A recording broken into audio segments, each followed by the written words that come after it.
여러분, 매년 전 세계 투자자들이 정말 손꼽아 기다리는 편지가 딱 하나 있죠. 바로 워런 버핏의 버크셔 해서웨이 주주서한입니다. 이게 그냥 단순한 실적 보고서가 아니거든요. 수십 년에 걸친 그의 투자 철학이 아주 깊숙이 녹아있기 때문인데요.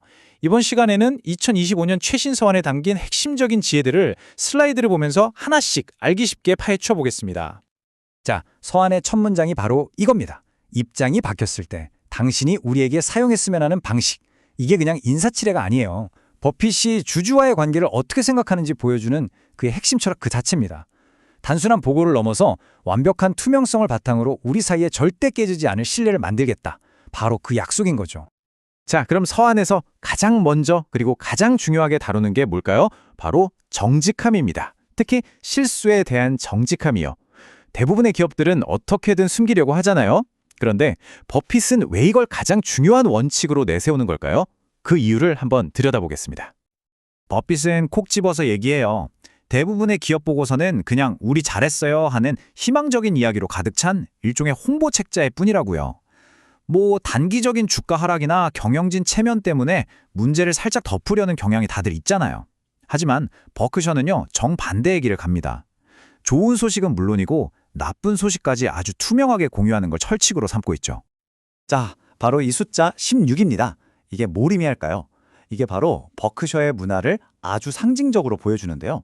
버핏이 지난 5년간 주주서한에서 실수나 오류라는 단어를 직접 쓴 횟수예요. 근데 진짜 놀라운 건 뭔지 아세요? 같은 기간 동안 수많은 다른 거대 기업들은 이 단어를 단 한 번도 쓰지 않았다는 겁니다. 이 차이가 모든 걸 말해주죠. 버핏의 오랜 파트너였던 찰리 먼거는 이걸 훨씬 더 날카롭게 표현했어요. 그는 실수를 저질러 놓고도 그걸 바로잡지 않고 미루는 걸 마치 어린애들이나 하는 엄지손가락 빨기 같다고 말했죠. 그러니까 버크셔 철학에서 진짜 큰 죄는요, 실수를 하는 것 자체가 아니에요. 실수를 알면서도 아무것도 안 하는 거, 바로 그 무대응이 가장 큰 죄악이라는 겁니다. 좋아요. 그러면 이런 정직함, 인격, 이런 철학이 실제 투자 결정이랑은 어떻게 연결될까요? 이게 그냥 좋은 말이 아니거든요.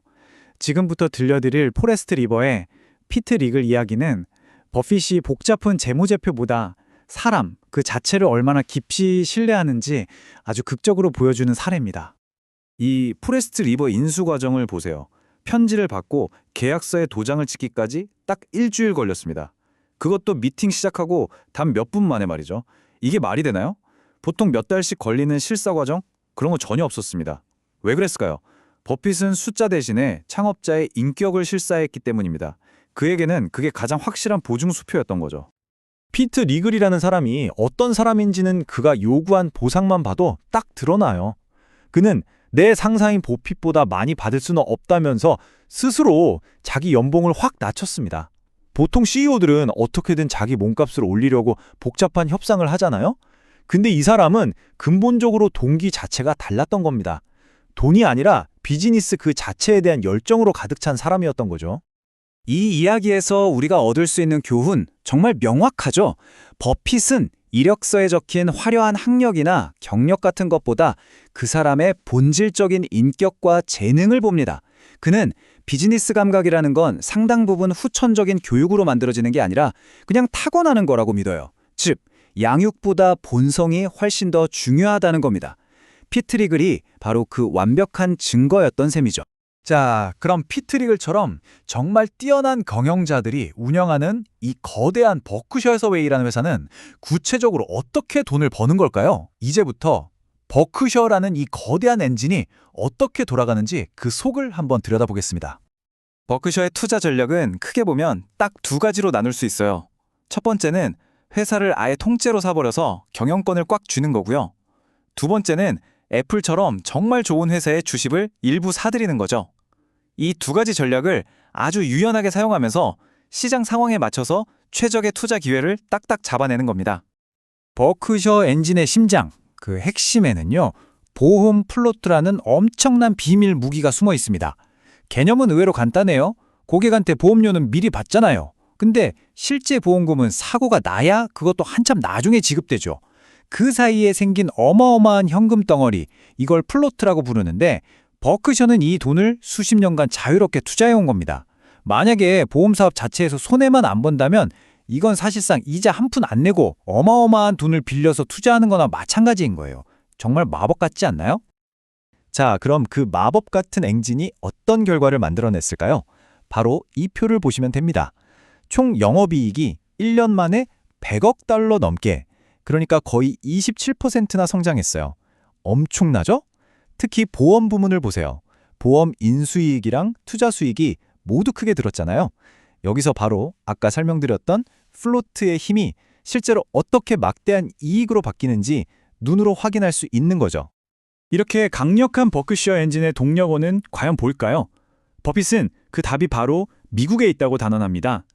이제 시야를 좀 더 넓혀서 버크셔의 성공이 지난 60년간 미국 경제 전체에 대한 거대한 베팅과 어떻게 맞닿아 있는지 한번 살펴보겠습니다. 자, 이 숫자 한번 보시죠. 268억 달러, 우리 돈으로 하면 약 37조 원입니다. 이게 뭐냐면요, 2024년 딱 한 해 동안 버크셔 해서웨이라는 회사 하나가 미국 정부에 낸 법인세입니다. 미국 전체 법인세 수입의 어마어마한 부분을 단 하나의 기업이 책임진 셈이고, 이건 역사상 최고 기록입니다. 아니 268억 달러, 37조 원, 이게 사실 감이 잘 안 오잖아요. 그래서 버핏이 서한에서 정말 기가 막힌 비율을 하나 듭니다. 2024년 1년 366일 내내 24시간 동안 딱 20분마다 100만 달러, 그러니까 약 14억 원짜리 수표를 미국 정부에 계속 보낸 거랑 똑같은 금액이라는 거죠. 그 규모가 얼마나 엄청난지 확 와닿지 않으세요? 그리고 이 그래프가 바로 그 60년간의 길고 긴 베팅이 어떤 결과를 낳았는지 그 모든 것을 딱 한 장으로 보여줍니다. 버크셔의 연평균 수익률은 19.9%, 시장 평균인 S&P 500의 10.4%를 거의 2배 가까이 이긴 거예요. 이건 그냥 운이 좋았던 게 아닙니다. 우리가 앞에서 살펴봤던 정직함, 사람에 대한 믿음, 그리고 뚝심 있는 장기 투자가 만들어낸 필연적인 결과라고 할 수 있겠죠.